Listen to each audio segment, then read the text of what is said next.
Жената пронајдена мртва во својот дом на улицата Димитар Цветинов во Струмица не починала од природна смрт, туку врз неа имало употребено сила.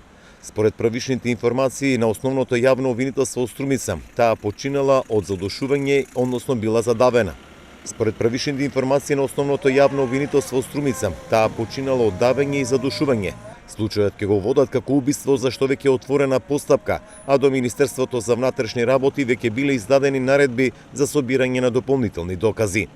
Кај починатата, чие тело беше откриено на 20 јануари во куќа во Струмица, се откриени траги кои упатуваат на тоа дека смртта настанала како последица на давење и задушување, како и 2 скршени ребра.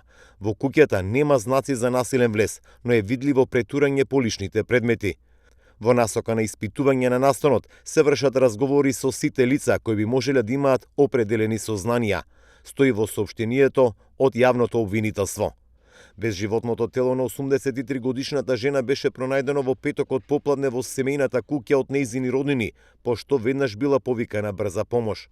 Увидот на надлежните, освен во петокот навечер, траеше и во претпладневните часови во саботата, а телото беше предадено и на обдукција.